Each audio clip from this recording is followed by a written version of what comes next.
Ladies and gentlemen, here is the latest bulletin from the Intercontinental Radio News. Toronto, Canada. Professor Morris of Macmillan University reports observing a total of 3 explosions on the planet Mars between the hours of 7:45 p.m. and 9:20 p.m. Eastern Standard Time. This confirms earlier reports received from American observatories. Now, nearer home, comes a special bulletin from Trenton, New Jersey. It is reported that at 8:50 p.m., a huge flaming object, believed to be a meteorite, fell on a farm in the neighborhood of Grover's Mill, New Jersey, 22 miles from Trenton. The flash in the sky was visible within a radius of several hundred miles, and the noise of the impact was heard as far north as Elizabeth. Orson Welles' War of the Worlds. Never before had a radio broadcast provoked such outrage or such chaos. Upwards of 1 million people convinced, if only briefly, that the United States was being laid waste by alien invaders, and a nation left to wonder how they possibly could have been so gullible. By 8:15 Eastern Time, telephones were ringing madly all across the country as concerned Americans tried to determine the whereabouts of relatives, warn friends and acquaintances, and most of all, corroborate what they were hearing. A what? Wait a minute. For the next several hours, newspapers, radio stations, and police precincts from coast to coast Ma'am, we don't know anything would be about swamped with calls. Well, I can't help that, ma'am. We just don't know anything about it. Well, did I say something about a quiet Sunday evening? What's going on? Soon, strange bulletins began coming in over the press service wires. In Bergenfield, New Jersey, just north of Grover's Mill, some 20 families turned up at a police station with all of their household possessions piled into their cars. In Indianapolis, a woman rushed the pulpit in a Methodist church, shouting that the end of the world had come. And in Washington State, a spectacularly ill-timed power failure plunged the small town of Concrete into darkness and sent terrified residents fleeing into the mountains. The battle which took place tonight at Grover Mills has ended in one of the most startling defeats ever suffered by an army in modern times. 7,000 men armed with rifles and machine guns pitted against a single fighting machine of the invaders from Mars. 120 known survivors. Here's a special bullet from New York. Well, my wife, she came in, my wife just wringing her hands and wailing away, her eyeballs about to pop out onto her lap, going, "What is it? What is it? What could it be? Is it the Germans?" Well, she hadn't heard the word Martians, but I had. There's a brief statement informing us that the charred body of Carl Phillips has been identified in a Trenton hospital. Now here's another bulletin from... We think that we're really smart, but if there's a cue out there that could possibly be dangerous, we're going to react to it protectively, autonomically, instinctively, fear first, and reason and facts second.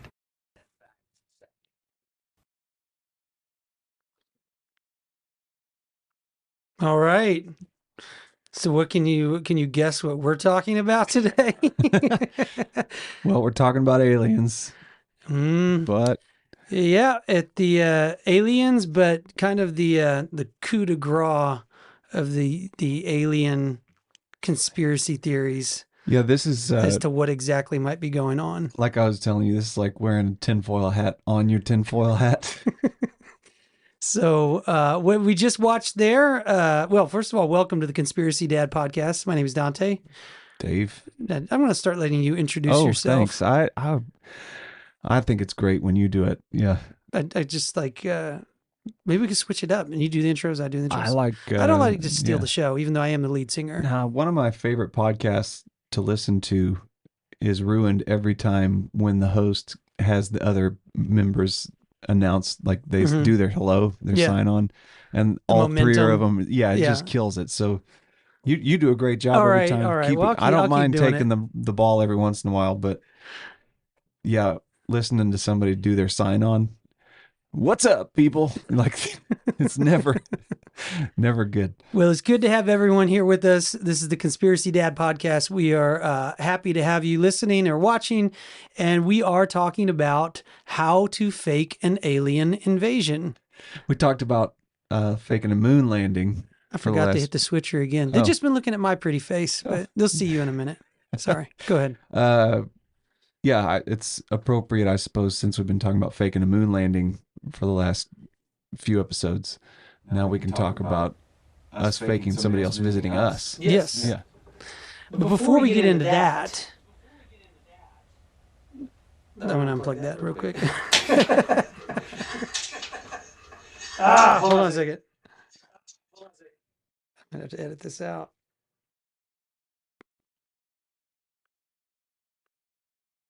Okay, now we're back in business.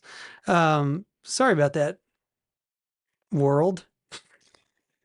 I had a bit of a exciting day, and I texted you earlier today.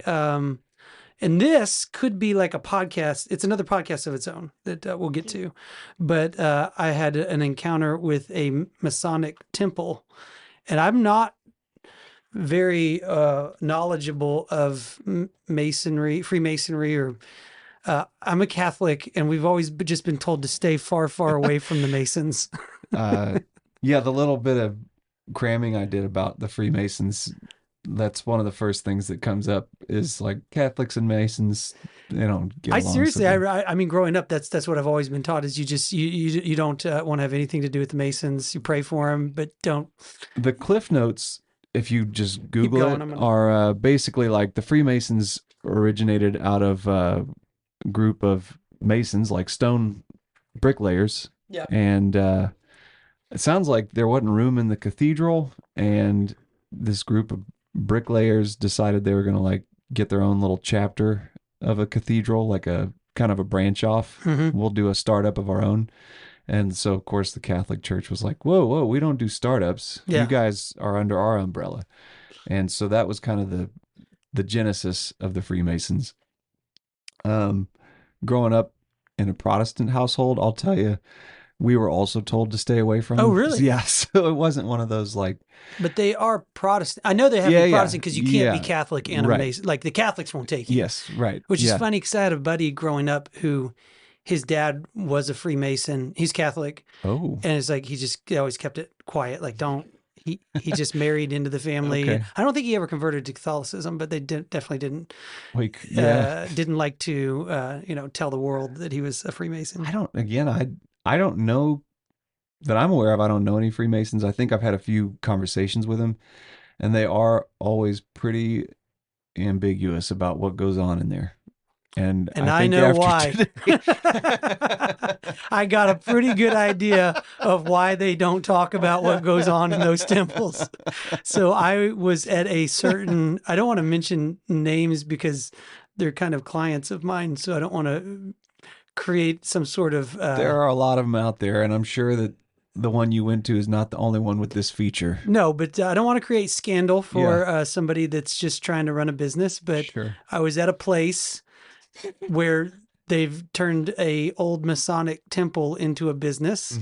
And I was talking to the superintendent who had finished this project, and we were talking about conspiracy stuff, and he just he said something about like, oh yeah, and this place has some pretty odd, we saw some weird stuff in here, and this is over 100-year-old building, and so he said that in the process of remodeling, he said, we found a blood trough built into the third floor. Say it again. It was a blood trough built into the third floor flooring under a secret door. And I was immediately like, I need to go see that. And he's like, let's go. So I took my camera, I took a video of it, and we went up there, and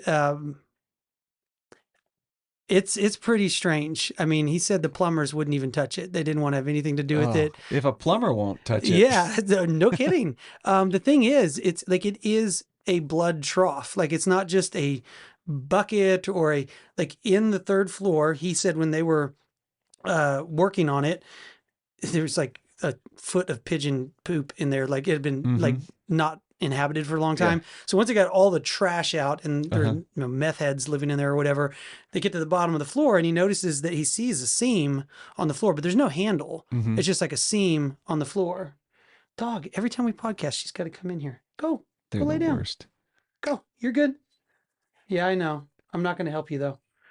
The dog's getting a little freak. This is like She kind knows of a that we're movie. talking. Yeah, she's Freemasons. I don't He's talking. Evil spirits are coming. Yeah. So anyway, he sees this line on the floor, and he gets his knife out, and he's like, prise it up or whatever. I don't know. We keep losing our signal for some reason. And there's this door, a hidden door that pulls up, and there's a 6 by 2 foot blood trough like you would use in a butcher, for butchering animals, and it's built into the floor. And you can see, he takes me to the second floor where I can see the piping of it coming out, and it comes out and it's angled so that gravity, works. Mm-hmm. And it goes all the way across. And he was just like, it goes into the brick and we don't know where that goes. Like he was telling me that's not, it's not, we keep losing you. I don't know why. It's not electrical. It's not gas. It's not plumbing. It's a blood pipe. It's blood plumbing. Yeah. And it just went into the brick wall and into the dirt. And like down, he's like, I don't know, is there another building underneath there that we don't know about? Oh my goodness. So that was pretty wild. And then I started Googling Masonic blood troughs.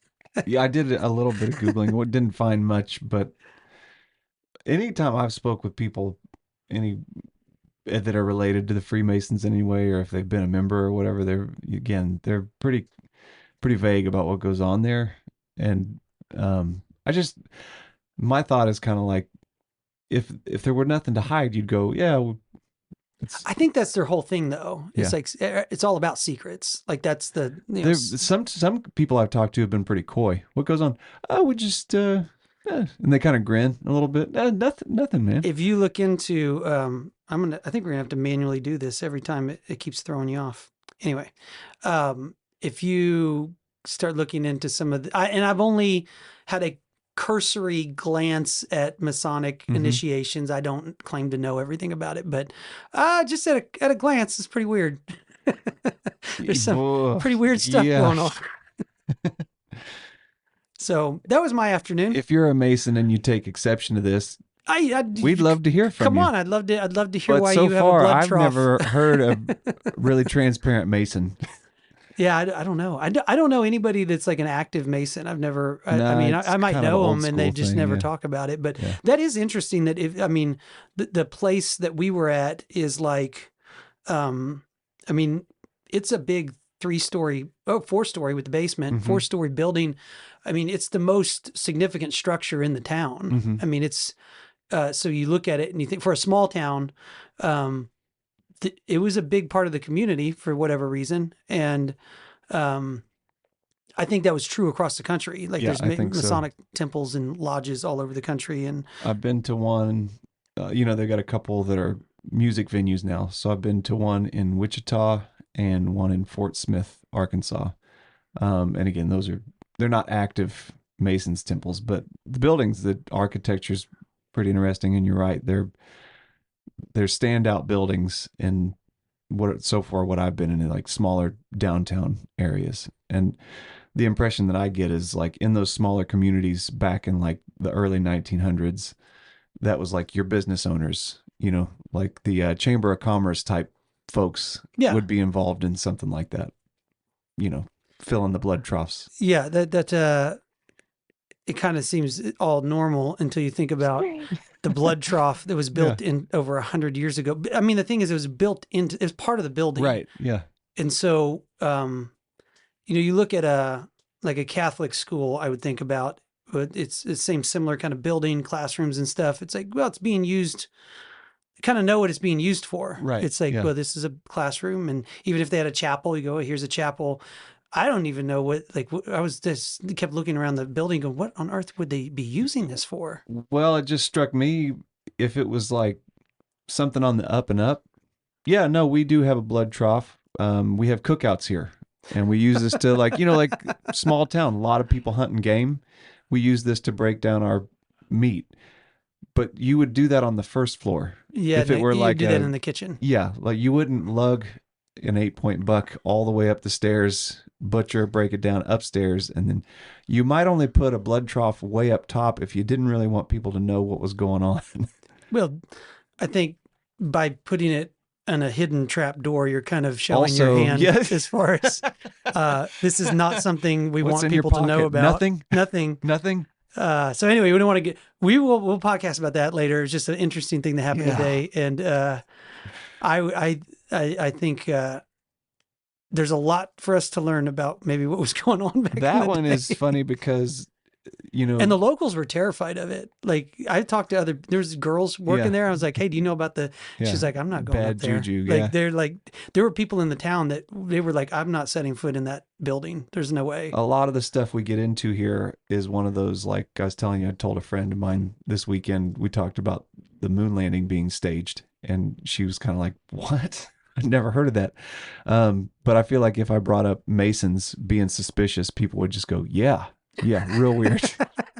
I wonder what Protestants are okay with them, because you're Baptist, is that right? Yeah, I grew up in a Baptist church. That's yeah. a lot of Oklahoma, mostly Yeah, Baptist. right, So yeah.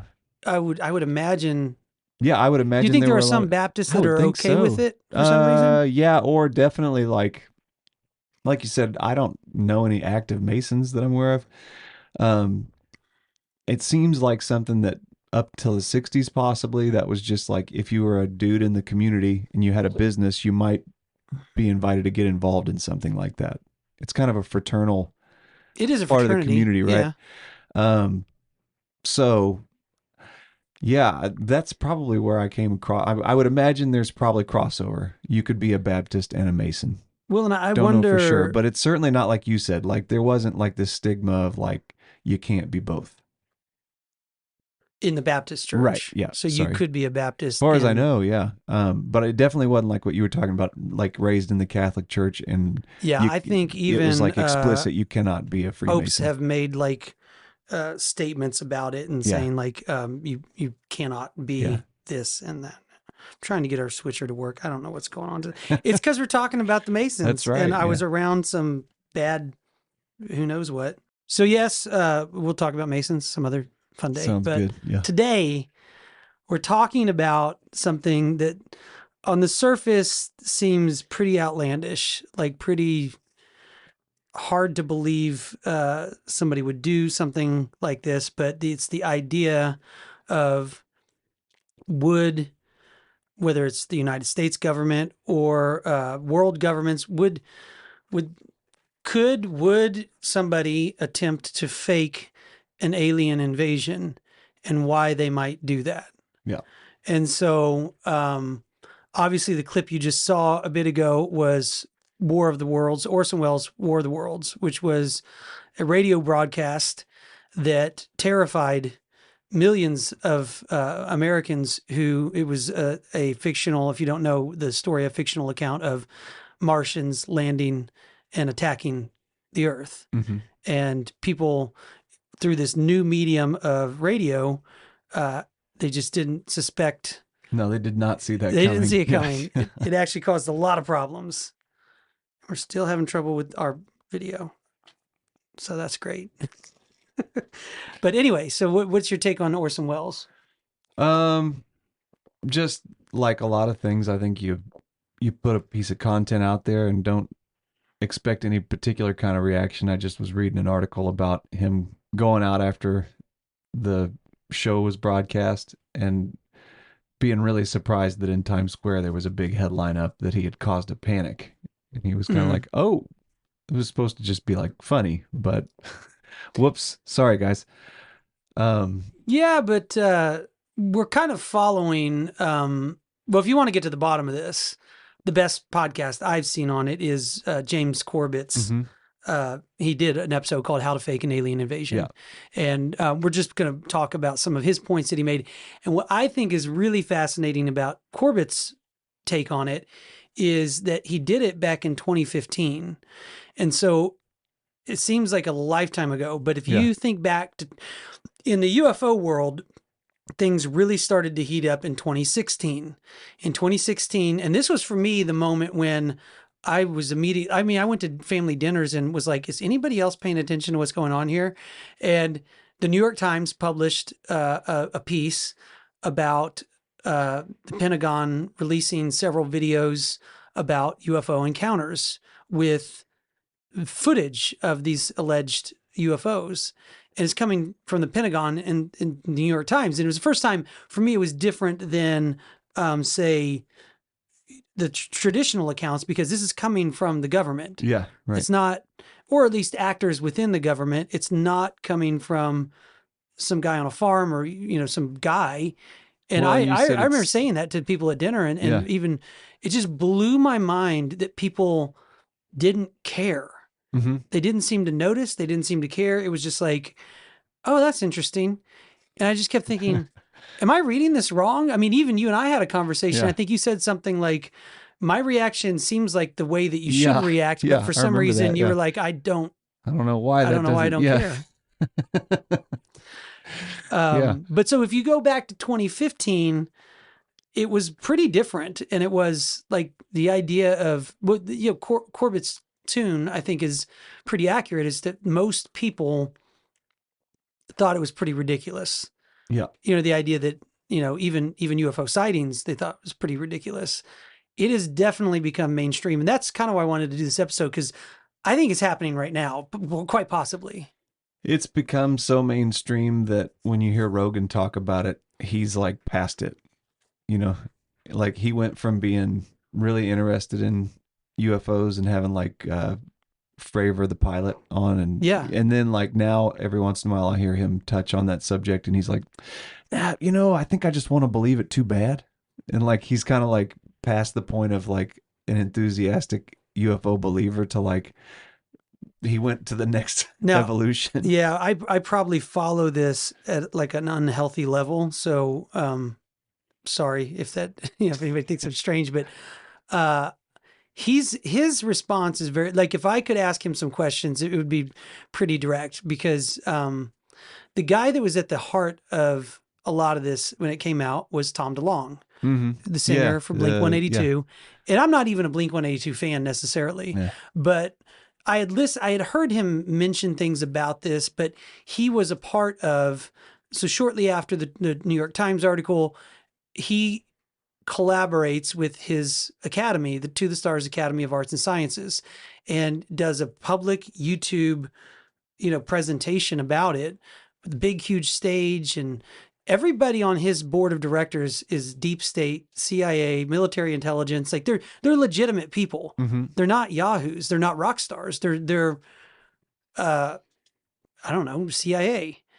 And so that was, to me, just odd. But then he went on Rogan, and if you go back and watch that, it's very strange because Rogan laughed him out of the room. Oh, really? Yeah, he made fun of him. I never listened to that episode. You should go listen to it in light of where we are now, because Rogan's tune in 2016 was, "This is absurd. Tom DeLonge, you're crazy. You've lost your mind." And what was Tom DeLonge saying at that time? Like, he's saying some pretty outlandish stuff. Okay. I mean, it was a lot of like, I can't tell you how I know what I know. I have sources, but it's that, there's been contact that, and our military has known about it for a long time, and that he's helping advise these generals and these people to how to roll out disclosure, or how to, I don't know if it's roll out disclosure. It's like how to bring the public in on this conversation. Yeah. So he started that academy, which was a public company. And so as soon as he went public, I bought shares in it right away. I told my wife, I'm like, I'm sorry. I know I'm never going to see a profit off this, but if they do make a UFO, I want in on that, And so I bought, I think I got like 20 shares of so I co-own Angels and Airwaves and Blink 182, which all operates under, I think, the budget of To the Stars of his company. And he calls me every January with a shareholders update. Oh, well, good. I get a phone call, and it's Tom DeLonge, and he's talking to everybody, but we can submit questions through a texting app, and he just updates us on where the company is. But man, I'll tell you, the first shareholders call that I had from Tom, my thought was immediately, oh, he's not who he pretends to be when he's in front of a crowd. In the way that he got on the call, and he is a savvy CEO. Like he knows how to run a company. He knows how to run a meeting. He's very business minded, but he's also, when he's on stage, he's making like goofy jokes and like he's so immature and ridiculous. But there's another side to him that is all business and very serious. Well, a couple thoughts on that are not alien related. Just I was almost dismissive when you go, Tom, Blink-182. I'm like, yeah, stupid band. And then I thought, well, if I were to be like on record for some of the stage performances I gave at the same time Blink-182 was at, like, I'm not the same dude either. Yeah. Right. Yeah. I mean, and you also, like, whether your band is based like on like silly teenage adolescent fart jokes or whatever, you don't get to that level of success without being a fairly serious person. No, right? no, definitely. So to dismiss him as just like a silly rock star is one way to do it, but also give the guy his due is like, well, he's a successful artist. He's reached a point in his career in music that most people never get to. And also he's pretty far removed from, like, a guy that we saw on MTV 25 years ago, I guess. Well, and so the point I was making about Rogan was, Tom went on that show and he is like, he had never heard of Bob Lazar. Rogan not, or he hadn't met him or talked to him yet. And he brought it up, like, and Tom's like, yeah, I'm publishing his memoir or whatever. Like, he's like, that's the hang up I have with Joe is you laughed Tom out of the room. Yeah. And kind of dismissed him completely. And then really like a month or two later, then he's at the forefront. Bob Lazar on, and his tune shifted 100%. Yeah. Like he said multiple times that he believes Bob's story. Right. But you can't have it both ways. You can't laugh Tom out and say, "Oh, I believe Bob," because Tom believes Bob too. That's funny because I can't tell you how many times I've heard Rogan talk to guests and go, "Have you heard Bob Lazar's story? Have you heard it?" Like, yeah, he's very on board with Lazar. I would love to hear, and that's another weird thing is that neither Tom nor Joe really talk about that podcast. Like, people ask them all the time about like, well, what happened or what's the fallout? And they both seem to have like gone, hey, let's just not talk about this. It was a bad podcast for Tom DeLonge. He looked crazy and he was dismissed and Joe was kind of making fun of him to his face. And what are you going to do? Tom has talked about it a little bit. He said that, I kind of jumped the gun and I talked about some things that I shouldn't have talked about. Yeah. Not worried about Joe Rogan, but about his people that he's working with. And I think he is honestly, Tom is, whether or not you believe him, he is a true believer. Yeah. And I mean, I think that he believes a lot of the stuff that he believes about UFOs and what's going on. He believes that he's part of a really important government program to bring this to the consciousness of the public. Mm-hmm. It is happening. I mean, if you look at the data on searches for UFOs and presidents are talking about it. Serious congressmen, senators are talking about it. We have a space force. We have a space force. It's become part of, since 1947, UFOs have always been part of our culture. But I would say since 2016, it has definitely gone mainstream. And it's part of, that's not to say that everybody believes in UFOs, but a large number of people have seen UFOs. I know we talk about Kokomo quite a bit from time to time on this episode, and just anecdotally, he's mentioned, like, as a pilot, the culture has kind of shifted of dramatically. Like, he says pilots you never told other pilots if you saw lights in the sky while you were flying, because that was kind of like you would be a bit of an outcast just socially. And now it's one of those. Every month I'm getting a phone call from Kokomo going, you won't believe what we saw. You're talking to other pilot buddies or tapping your co-pilot on the shoulder going, you see that over there? The stigma's not the same that it was in the pilot community from what I understand. So yeah, it's a lot more widely accepted. So yeah, that's the climate of UFO conversations has changed a lot really quickly. And, I mean, I guess I'll tell my personal story. Like somebody asked me the other day, what, why did I get so interested in UFOs and all of this? And I said, honestly, because I saw one. I used to think it was stupid. I thought I really did. I mean, years ago, I was on a podcast and we were going around like, what's your favorite conspiracy theory? And one of my buddies was from Roswell. His family was, and he was like, he said that. He's like, oh, Roswell, 1947. And I really looked at him like, that is the dumbest thing I've ever heard. I thought, that is so stupid. Like, you really believe that there was an alien crash? And he just was like, oh, yeah, if you start looking into it, it's weird. And so I did. And for a certain amount of years, I just thought, well, that's very interesting because there is something there. There's a lot of people that claim to have seen UFOs. There's a lot of stories that you can clearly tell they're bullshit. There's others that you go, well, that's a pretty legitimate source. Yeah. I mean, presidents, colonels, generals, pretty high-ranking military people that are saying things like, NASA astronauts saying they saw something funny. And so if it's... I took a trip for probably 4 or 5 years. I thought it was strange, but I didn't take it all too seriously until 2020 when I actually saw a UFO, and it was a pretty weird experience. I mean, I guess my opinion to that point was this is Black Ops. It's something. It's us. It's not the idea that it was aliens or something. I just didn't think that was very likely. It's definitely highly, highly more likely that we just have advanced aerial craft that obviously we don't know about because it's secret and they don't, they don't tell us about it. And that's kind of where I was at with it for a long time until 2020. And the reason I say that my opinion about it changed was because of the context of when and where it happened. And so I had a few friends who had told me that they had seen UFOs, both some long ago, some close encounters. Like I had a friend who saw, like he said, yeah, it was about 100 yards away and it was a flying saucer with lights on it.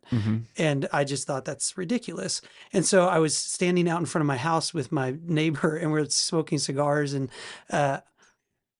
that's when that was the context was we were talking about UFOs and I literally said something like, man, I wish I could see a UFO. How come all these other people have seen UFOs and I haven't? And right at that moment, I looked up in the sky and I saw something. I still don't know what I saw. What I initially saw was what looked like two bright stars that were about an inch apart, very prominent in the sky. And I was just thinking, like, what constellation is that? Like, as my buddy's talking to me, I'm just kind of like thinking, what? I don't know if I recognize that. And I watched it for about 20 seconds and they just blinked off. It was like watching a light bulb that just turn off. Yeah. They didn't fade off. They didn't move. They're completely stationary. It's like watching two stars just turn off. And it was really discombobulating. I was like, am I seeing things? Like, what, what's going on? So long story short, a few nights later, I went on my back porch and I thought, I'm going to go out there and see if I can see this again. And I go out on my back porch and I don't see anything for like 10, 15 minutes. I know it's in the sky. There's Jupiter, there's Saturn. I know it's there. And then my newborn son is crying. So I step inside for like 30 seconds and I step back out on the porch and I just about fell over because it was like right dead center, right where I was looking in the middle of the sky. Yeah. There's a really, really bright star that was not there a second ago. And I'm just thinking, well, I know it wasn't there. But then as I watched it for about 30 seconds and then it started to spiral and then it goes and like shoots off really, really fast all the way across the horizon. And so I don't know what it was. I don't know but it did seem odd to me that it was what we were talking about. Yeah. And so I described it to my wife as like, it would be like as if you and I were saying, you said, I've never seen a hot air balloon. That'd be cool to see a hot air balloon. And then you looked up and you're like, I'll be damned, there's a hot air balloon right there. Yeah. And then 2 days later, you thought to yourself, that's pretty cool when I saw that hot air balloon. I wonder if I go outside right now, there'll be another one. And then it's like, I'll be damned, there's another hot air balloon right there in the middle of the sky. And could it be aliens? I don't know. either way, it's the timing of it's pretty strange. I mean, I don't know what you think.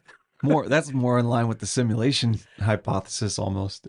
Well, it is. I mean, Right. I really did have a feeling of like, is somebody watching me? Like, this is really, I felt a little weirded out for a while. Mm-hmm.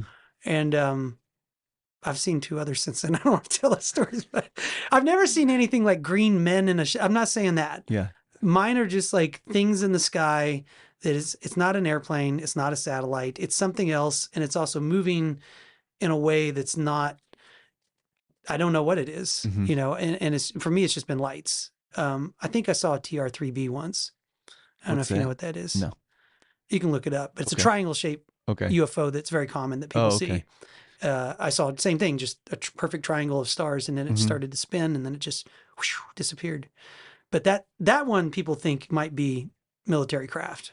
It's just top secret. Yeah, that makes sense. You can look up blogs and stuff on it. But so anyway, that's just to say, even if you're not into the UFO world, even just in the past 5 to 10 years, this has really turned up quite a bit. Yeah. And all the way up to, presidents talking about it, which I have a clip of that. If we want to do a clip, do we want to listen to the presidents talking about UFOs? I got to add it real quick. Hold on a second. But this isn't all of them. I know Obama's talked about UFOs. I know that Jimmy Carter saw a UFO. I'm sure there's another one I'm not thinking of, but here's a couple fine gentlemen talking about UAP. That's what they call them now. Yeah. They don't. That's another weird thing. Like, why did they do that? Why did they start calling them UAP? You know what I mean? Yeah, my guess would be to get away from the stigma. Yeah. All right. Well, here's a couple presidents talking about it. We need some outside universal threat to make us recognize this common bound. I occasionally think how quickly our differences worldwide would vanish if we were facing an alien threat from outside this world. If you saw that there were aliens there, would you tell us? Yeah. You would? Well, I think, look, what do we know? We know now we live in an ever-expanding universe. We know that there are billions of stars and planets literally out there, and the universe is getting bigger.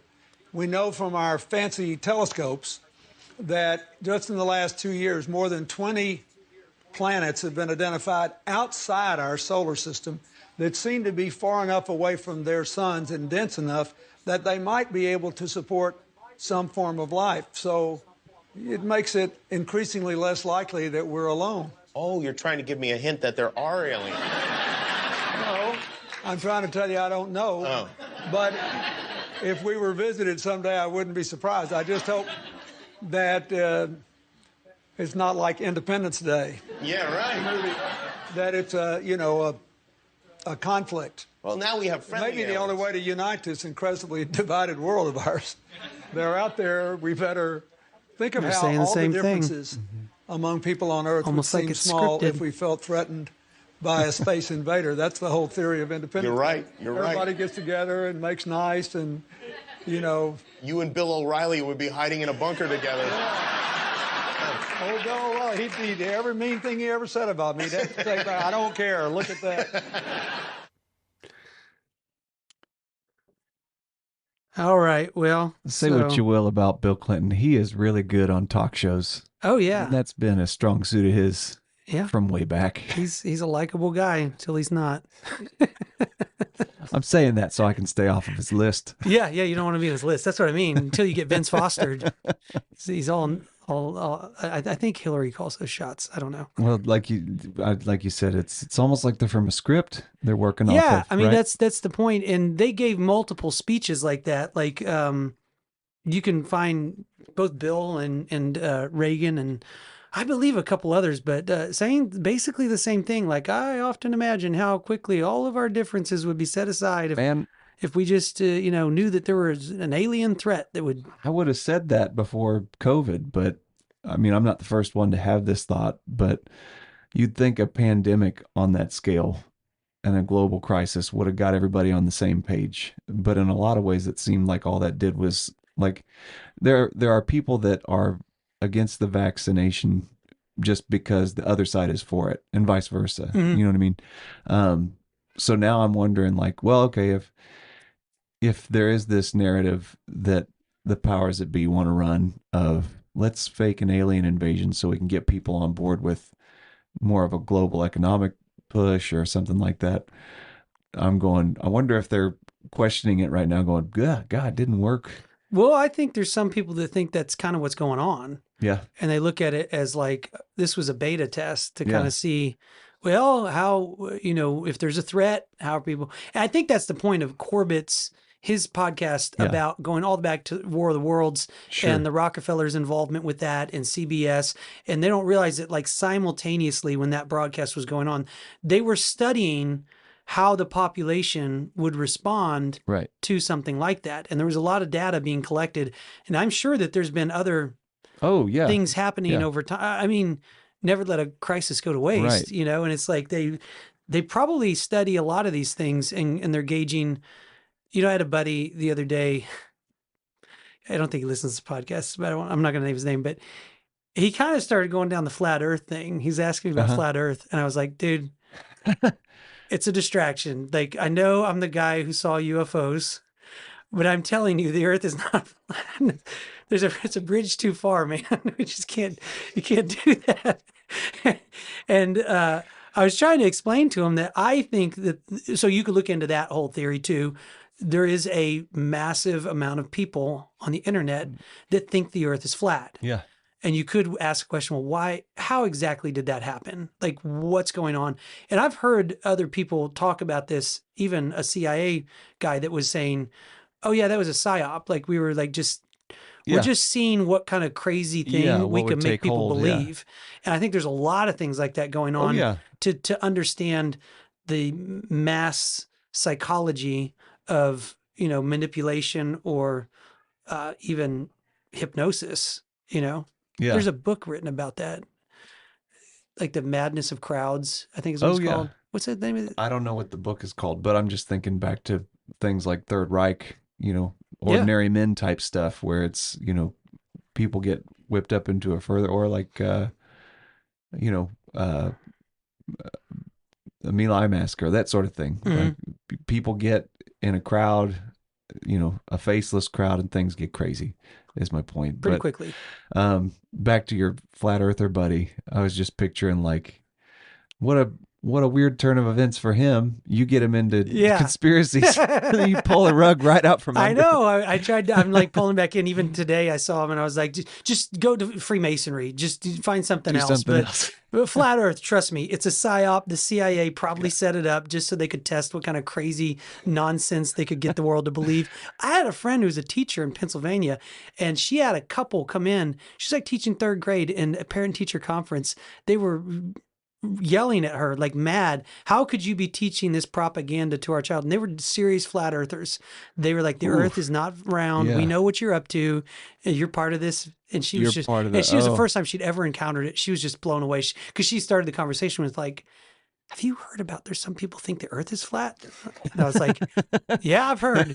And she's like, I can't believe they believe it. Thing, they really believe it. And I don't know. I've never been to space. Maybe it is flat, but I've seen a lot of footage. That makes me think it's at least, maybe it's not a perfect sphere, but it's definitely not flat. It's a little bit like what we were talking about off the air, is like some of these ideas get introduced by people that make a lot of sense when they're talking about something else.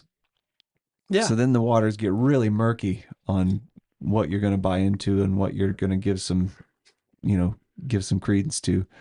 But this one here, War of the Worlds, and then, Rockefeller starts funding a lot of research into psychological warfare and how do the masses respond when you start. And Rockefeller, or was it Nelson Rockefeller? Originally, it's Nelson Rockefeller. And then the family kept it up. Yeah, exactly. Yeah, Lawrence Rockefeller pops up in the 90s kind of as a resurgence. And he collaborates with Bill Clinton to research, and they're diving deep on, Rockefeller is just wanting, I mean, who knows what that guy knows? He's probably a Mason, but the idea is like, he was meeting with Clinton. They were talking about, opening up the Roswell file, and who knows how deep that goes. I mean, I've heard a lot of different takes on it, but I just think in general, that take is, well, if we had to just unite everybody, if it's looking like World War III, maybe if we faked an alien. So if you just play that out mentally and think, well, would they do that? That seems pretty outlandish, pretty extreme that you would fake an alien invasion, but they shot the president in the head. So, I mean, I'm not a truther, but the idea of like, well, they got the TSA in place. I'm like, well, that is something that happened, and we're not going back to the time before that existed. Yeah. And yeah, there are things that I think happened or were put in place as a result of COVID, and I can't think of anything specifically, but that we're not going back to a pre-COVID world. Yeah. Right. And so if something like a fake alien invasion gets put out there, then I don't remember, you said it just recently, like just shortly ago, but it was, well, even if it, comes to fruition and we go, whew, well, we dodged a bullet there, but good news is no aliens, but at least we all band together. There are going to be some things that were put into place that we don't walk back a few yards. Yeah, right. Makes sense. Yeah. Well, my calculation was, before I saw a UFO personally, I mean, it's just everything's coming through a screen. I don't know what's real and what, I do video. Sure. I know how fake things can be. And my calculation was just the likelihood. Well, in my opinion, I was like, I'd never seen, as far as I know, nothing like a UFO has ever happened. I think it's baloney. So if you're thinking, what's the likelihood, but is it likely that somebody visited from another planet versus world leaders who are known to lie about everything decide to use all of our money to fake an alien invasion? Well, it's definitely way, way, way more likely that they would fake an alien invasion than there actually would be an alien invasion. Yeah, it would be great for the world leaders for the alien invasion to happen the way they want it to. I have one thing that crosses my mind almost every time I hear people talk about UFOs is, like I'm like you were, I've never seen a UFO that I know of. I'm not all that interested in them, but mostly the reason I'm not as interested is everybody kind of seems excited about seeing them. Oh, I want to see one. And I'm like, yeah, careful what you wish for. Yeah. The best analogy I've heard recently is that kind of, we're like an anthole or an anthill on the side of a 6-lane highway. I mean, they may just be coming through here spraying us like pest control and moving on to the next thing. That's what Michio Kaku talks about that. He's people think they want to meet aliens, and he's I like, don't well, know that we do. Yeah. I do have an idea about that though, because I have if they're visiting here, so why wouldn't they be visiting here? I mean, the only explanation would be just technologically they don't have what it takes. But I always thought there's actually this thing called it's like the 100th monkey phenomenon or something like that. Okay. And it has to do with, there was a series of islands, I think, off the coast of Japan. Mm-hmm. It might have been a different country, but it's not important. But they were isolated with these different groups of monkeys on them. Mm-hmm. And they were studying these monkeys, and there was a certain like fruit or like food on the island that the point was somehow on one of the islands, a monkey started to figure out how to use a stick as a tool to eat the food. Yeah. And on all these other islands where they weren't connected, they all pretty much started figuring it out at about the same time.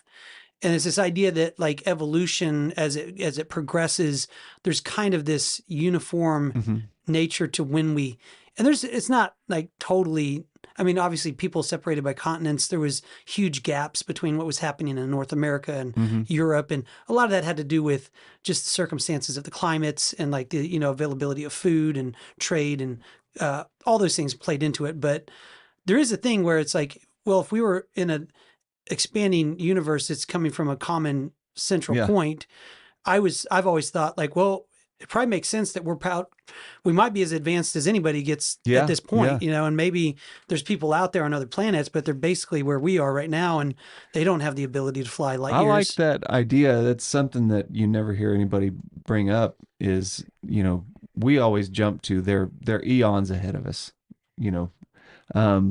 But yeah, I was listening to a competitive fighter the other day talking about, going into a match. He says, well, it's, he's just a guy across the mat from you.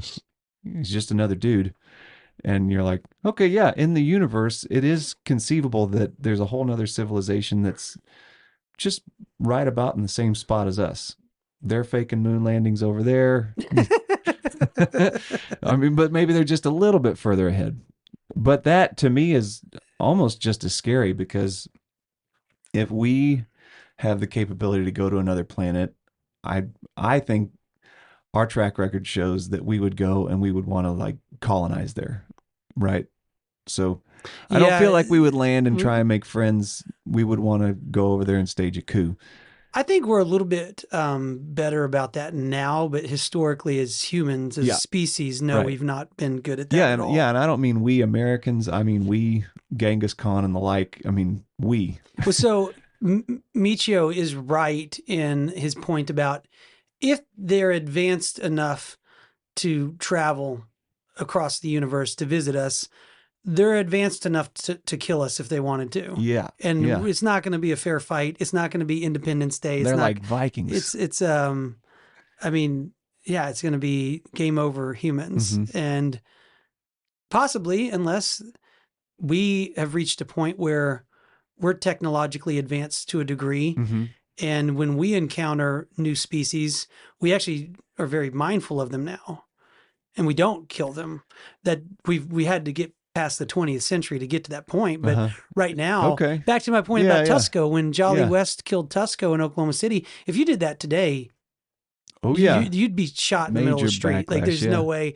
But you think about that, that is a change in our point. Yeah, I mean, consciousness and our perception of, we want gorillas to survive. We don't want to kill them. Yeah, there's poachers, but that's not the mainstream. No, but you're right. I mean, we, as far as biological research goes, we tag animals to follow and see what they're up to, but there is a lot of care taken into, we're trying to take care of the environment to a large degree. So hopefully if, alien life form comes over here, then they're evolved enough to where they don't just squash us like bugs. Maybe they just tag our ears and I think they have been tagging our ears. Who knows? Yeah.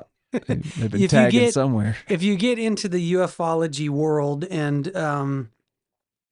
the stories are all over the place. I've had the chance to talk with people that have been involved in various UFO stories throughout, last 50 years or whatever, and obviously, communicating with Betty's niece. And, well, I was thinking of Barney Hill, where his account was kind of it kind of seemed like they were just checking me out, and they were, or like Travis Walton, is that the guy's name? Yeah. Both of them kind of talk about it like if you found a bird in the woods and you picked it up to show it to your kid and lifted the wings up, and and then maybe you'd be a little clumsy handling it, but ultimately, well, it's even like when I take my kids fishing and they catch a fish. My son wants, Dad, can I throw it really far? Yeah, and you go, like, sure, why not? Nah, be nice to the fish. You don't need to I'm sorry. You say be nice to the fish. I say why not? I say they're God's creatures. We treat them with respect. You're a bad guy. Oh, are you a Mason? Are you sacrificing? I would have let my kid throw it into the water. And now I'm on record having said it. So I forget where I was going with that, but except that I wouldn't let him throw a whole bunch of them, just one. And then he would get a little carried away and I'd say, easy, let's start putting them back in. So just so we're clear. I don't know. Do the fish have feelings? I think that came out at some point. Like we always said the hooks don't hurt. And they're they kind of hurt. That sounds like a thing you would say if you were the one putting the hook in somebody's mouth. So there's been a big push from a lot of leaders to, just put that idea out there of this would bring world peace. Yeah. There's also been some push from just an economic, and I have another video clip. I feel so fancy bringing up the video clips. Yeah, let them roll. Clip 2. So this would be on CNN talking about how we might get our fiscal house in order through a faked alien invasion. Get inflation in a depressed economy. But if you had a program of government spending plus an expansionary policy by the Fed, you could get that. So if you think about using all of these things together, you could accomplish a great deal. I mean, if we discovered that space aliens were planning to attack, and we needed a massive buildup to counter the space alien threat, and really inflation and budget deficits took secondary place to that, this slump would be over in 18 months. And then if we discovered, whoops, we made a mistake. There aren't actually any space aliens. So we need Orson Welles, is what you're saying. No, there was a Twilight Zone episode like this in which scientists fake an alien threat in order to achieve world peace. Well, this time we don't need it. We need it in order to get some fiscal stimulus. Perhaps. What say you about that, Dave? I don't think that's too crazy. Wagging the dog to generate the economy. Stimulate it. Yeah, there's people, they were going to blow up nukes on the moon, man. They were going to, like pretty normal people like us would think, oh my gosh, you can't lie about that. But there's people that think bigger than us. Yeah. And they realize, no, we gotta save the economy. Gotta break a few eggs to make an omelet kind of mentality. There's an argument to be made of like, well, what would you rather have happen? Would you rather the economy imploded and it's just chaos, everybody's destitute, apocalypse? Or would you rather we just tell a little white lie and everybody feels good that they banded together for a little bit and we got some dollars moving around? I've heard more people talk about the reason being world peace, one world governments, everybody just putting all their differences aside. I mean, I've heard a few people like that talking about the economic side of it. And it's, would the banks control the money? So if the banks needed something, I mean, they could afford it. And the ability to, like, could they even pull off a fake alien invasion? What would that even look like? And Corbett's podcast, they go into hologram technology that's existed since I think the 70s. So we do actually, we have the ability to project images of things into the sky that are completely fake. And they developed it for, it's a good military, tactic or tool, because if you're in battle, you could project that you're a fleet of fighter jets coming in, and maybe you're just one. But you just, they did that in World War II. They had, I think on Normandy, when they were throwing the Nazis off, they had a whole fleet of fake inflatable tanks. Oh, no kidding. That were put up on a beach. And so they were sending resources over there, and it was just like one guy blowing up tanks, blowing up inflatable tanks. Inflating tanks. So, I don't know if you found something on that, but just, like the technology does exist. Let's see here. Yeah, I listened to that. That was interesting because you're right. That was 2015, and they're talking about this was like kind of obscure and tough for me to digest mentally, but holographs that you could touch, Yeah. But from what that little clip was sounding like is like the technology existed at the time, which was close to 10 years ago, of not only just visual holographs, but like physically you could touch these holographs, which is far more convincing, I would have thought. And they also say, when you're talking about military R&D, it's like whatever you think right now the most high-tech piece of equipment is, put it about 20 to 30 years out from there. Yeah. So if you look at the top of the line Tesla or whatever you want to call it, that's blowing your mind with everything that it can do. Yeah. Think about what's in development. Oh yeah. They've got UFOs that can fly around. And so that's maybe, where we can pivot with this is, what do we think is going on? I don't know if you have an opinion about it. My opinion is military. Mm-hmm. And then I saw UFO myself, and I'm like, I don't think the military's tracking me. I mean, maybe they are, but it seems like a waste of resources if you ask me. But I'm not that much of a narcissist that I would think that they're tracking me. Have you heard that birds are drones conspiracy theory? Yeah. My brother brought that to my attention, which that's a good, funny one. But I sit out a lot of mornings and watch birds come in and land and fly off in my backyard. And yeah, that one I'm like, there's no way. Have you ever seen that Rick and Morty episode where the squirrels are watching us? And it's called the Doolittle episode, I think. And Morty, for some reason, he can hear what the squirrels are saying to each other. Mm-hmm. It's pretty funny because they're like, oh my God, he's onto us. He's onto us. We got a bogey. And they're like following him and he's like looking around. Yeah. But to your point, I don't think that the government would be that interested in me that they would have like 7 or 8 drones in my backyard watching me sit there groggily drinking coffee. Yeah. Right? And that's what got me. Well, I didn't think about it for a long time, except now I think both things could be true. Yeah, that's almost. And my what personal I said. theory, okay, Yeah. I'm going to put a theory out here on Conspiracy Dad podcast is I think what we're seeing right now is I do think that the UFO phenomenon is a real phenomenon. I don't, Jimmy Carter agrees with me. So does Barack Obama and Bill Clinton. And I don't know if Trump has made a comment about it, but if he saw a UFO, it was probably bigger and better. There is a phenomenon that exists in our reality that we see UFOs that we don't know what it is, and it's also been around for a long time. I think it's not something that's, there's people that take it to the extreme where it's like, oh yeah, all the ancient stories of the gods, and I don't know. I mean, I don't know. All I know is it seems like there is a phenomenon that is not connected. I think that our military doesn't know what it is. Guys like Lou Elizondo, Tom DeLonge, all that effort to put this in the consciousness and bring it out.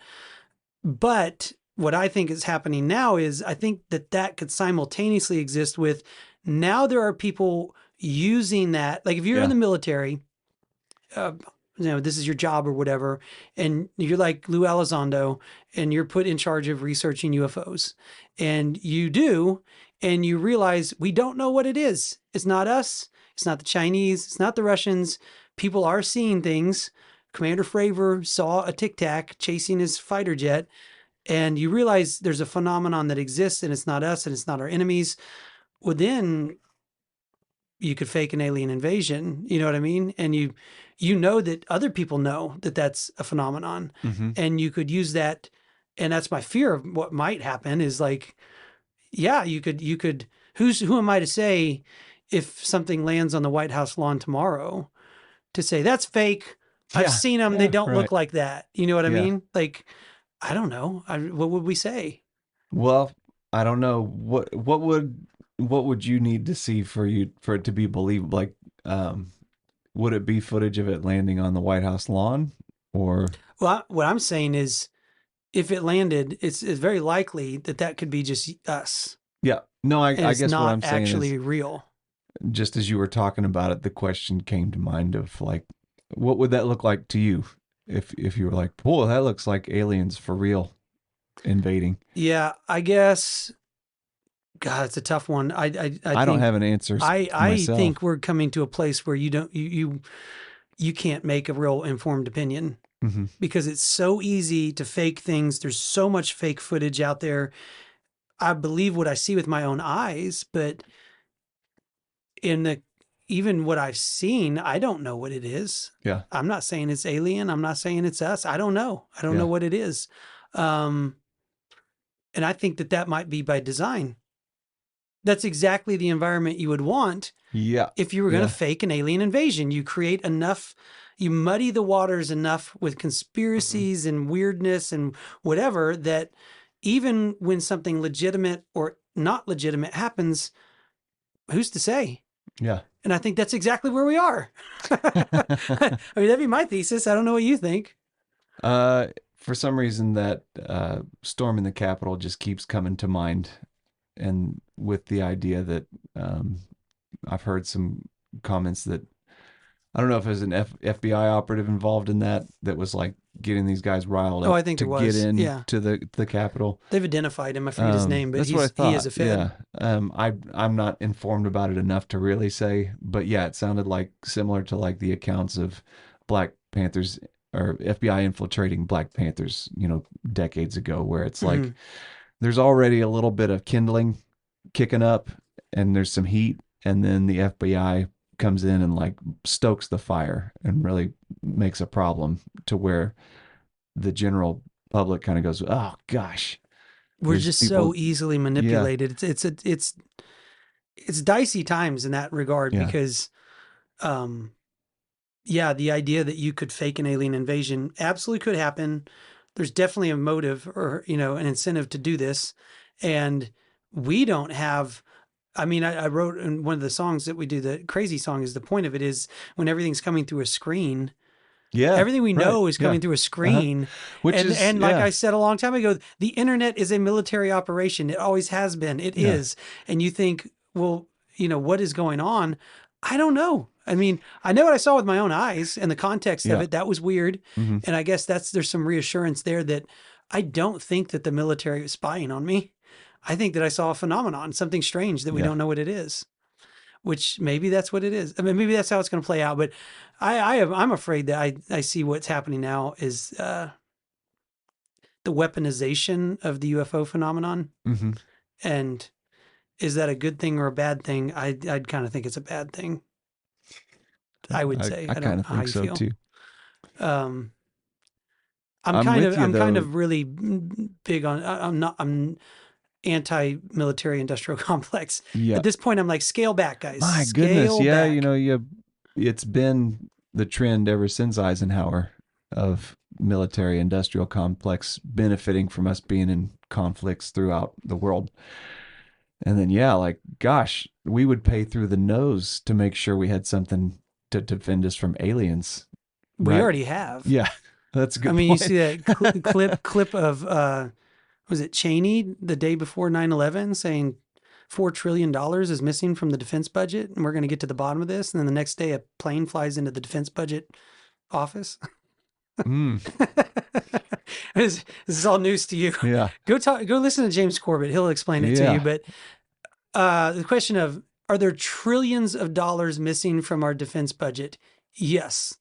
It's a weird thing to be missing. The estimates I've heard is anywhere from $2 to $22 trillion. And so you got to wonder, well, if I had $1 trillion, could I fake an alien invasion? I think so, yeah. If I had $20 trillion, could I fake an alien invasion? Pretty easily. Yeah. I could have bases on the moon. I could be flying to Mars and back, I think. $20 trillion missing? That sounds like a lot of trillions. It's a lot of trillions. Yeah. 22, I think, last I heard. So, I hate to end on a negative note. I hate to be a downer. We're all hosed. Yeah, I don't know. It's a crazy idea. And I wouldn't have taken any of this seriously 6-7 years ago. I wouldn't have taken it seriously 6-7 months ago. Yeah. Well, thank you very much. Yeah. That's how quickly it can happen. Yeah. And I think it's a mistake to pretend like I know something that I don't actually know. Uh-huh. I feel like it's our job to just poke holes in things that look shady, 3-letter agency things, and just say, it doesn't make sense. I'm not claiming I know what's going on. I just know that there's trillions of dollars missing from the defense budget. It's bizarre in the same way that the NASA files from the Apollo 11 landing are missing. Like, I don't understand how that could go missing. I have a receipt. Tom DeLonge's take on it when he was on Joe Rogan was, well, everyone's, he said it was by design. He's like, oh yeah, they, something about like, everyone's been arguing about whether or not we landed on the moon. They don't stop long enough to go, well, what did we find on the moon? Mm-hmm. And some people bring that up, but yeah. Yeah, I think he's of the opinion that the reason that the footage that we see is fake and looks fake is because they couldn't show us the real footage for some reason. And back to my point about those Russian cosmonauts talking about our impossible moon, maybe is something on the moon that we don't. I'm not claiming I know. Yeah. I'm just saying like that's an interesting conspiracy theory. Mm. Like, get them all excited talking about fake lunar landings at the same time. Yeah. We lost that footage. That must be it's because where, you faked yeah. it. It's like, no, it's because you can't see the alien base that we found on the moon. That must be where while we're talking about this, I thought, I've heard this idea before where they plant an idea somewhere inside a conspiracy theory to kind of take your eye off the ball of There's a word for that, isn't there? It's like sheep dipped or something. I can't remember. It's a cool phrase. It's a military term. I'm trying to remember exactly what it means. I found a scotch called sheep dipped once and I had to buy it. And I was like, that's pretty cool. But, are they faking an alien invasion?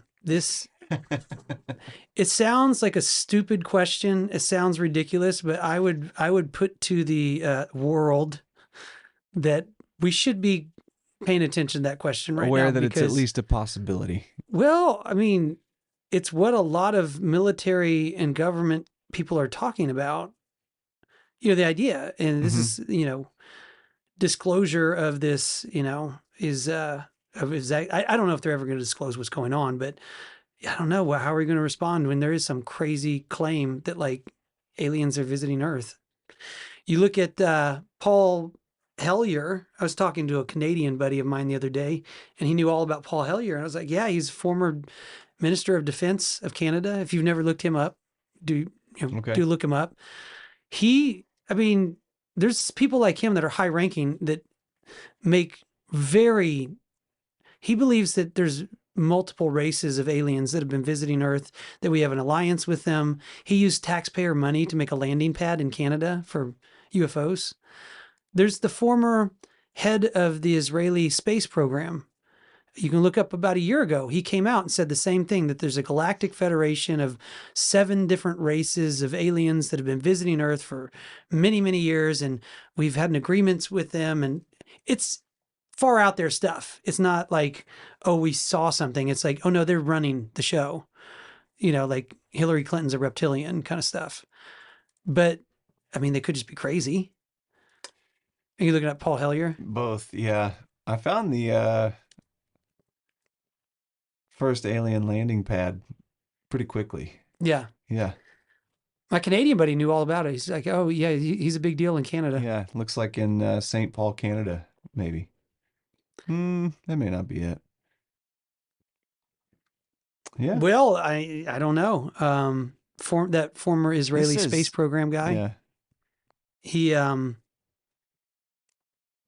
again, it's not just like we saw a UFO. They've been with us for a long time. Yeah, we have agreements with them. I've heard those accounts of nuclear bases being shut down. Yeah, like Maelstrom. We were about to turn the keys, and then all of a sudden everything got turned off. And that's not that was about a year ago. There were several different nuclear facility operators who came forward and said different accounts of things like that, like that UFOs were hovering over, that missile programs that were not connected were being manipulated with. And I've heard Russians claim the same thing. Which, that would be good news. If the aliens are keeping us from firing nukes at each other, that leads me to believe that they're much more benign. Well, it's not exactly. Yeah? Because there's other people like Tom DeLonge talking about it. He according to his CIA sources were, and I think Lou Elizondo talked about it too, is that no, they were arming the Russian nukes. Oh.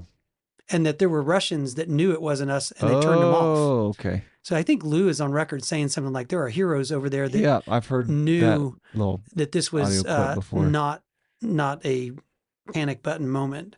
It's a lot of discernment. Thanks, Russia. Tom's interpretation, again, you want to go back. He's a crazy rock star, but he was saying, it's a little unsettling. In that Joe Rogan interview, he said there's like when he was kind of told what was going on. I can't wait to listen back to that. These Pentagon officials, he said he didn't sleep for 3 days. He said it's a little unnerving, but he also implies that it's not what we think it is. Like that we think it's little green men from another planet. And he's like, it's more like, he's alluded to it's basically interdimensional. It's not it's not always here. It's multiverse stuff, like crossing over. I don't know.